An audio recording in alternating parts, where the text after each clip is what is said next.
Bonjour à toutes et à tous et bienvenue dans le récap de la 6ème semaine de LCK. Ils ont continué de jouer sur le patch 13.12, celui du statique, pour une 3ème semaine consécutive, mais on nous a tout de même apporté des nouveautés. Dundun joue Trundle top, Bulldog Xerath mid et Beryl Maokai support. Bon, après, c'est des nouveaux pics, mais aucun n'a vraiment marché. Nongshim, DRX et Kwangdong Freak sont tous les trois une semaine en 0-2. Leurs adversaires directs du bas du classement n'en profitent pas pleinement vu que les Bros et les Leaf Sandbox font 1-1. Ces résultats séparent d'autant plus le haut du bas du classement. Surtout que T1 a tout de même renoué avec la victoire vendredi et s'est bien défendu contre D+, dimanche malgré le score final. L'équipe de Canyon assure une semaine en 2-0, tout comme Genji et Katie Rolster. Mais pour Katie, cette semaine a été plus difficile que les précédentes. Leur victoire face à DRX dimanche a dû se faire dans un comeback désespéré et HLE les ont également tenus en respect. La game 1 commence avec des pics un peu spicy. Kennen pour Kingen, Renata pour Leens et le fameux Yone de Zeka. Il se met dans de bonnes conditions dès l'early, mais Aiming récupère encore plus que lui sur Kai'Sa et dicte le rythme des fights.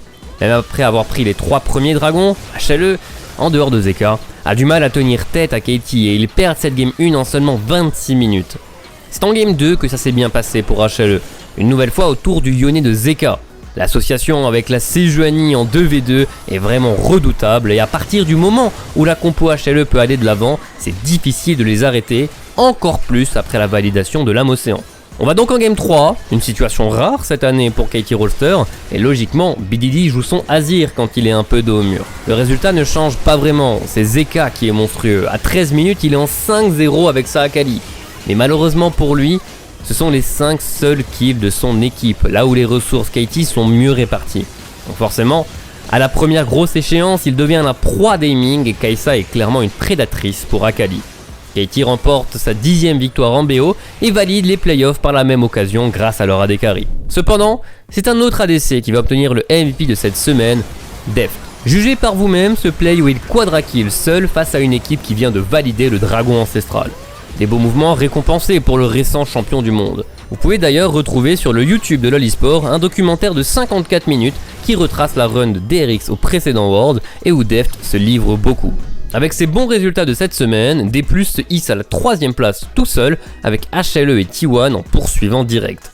Comme je vous en ai parlé plus tôt, vous pouvez très clairement observer la séparation entre la première et deuxième moitié du classement. Tout en haut, Genji et Katie ont désormais verrouillé leur place en playoff. Ils vont chercher à valider le top 2 et pour ce faire, Katie va d'abord devoir affronter D+Kia mercredi à 10h, mais surtout Genji samedi à 8h. Un duel au sommet de la LCK nous attend pour voir si Katie peut challenge les champions en titre ou s'il se dirige vers le fabuleux 18-0.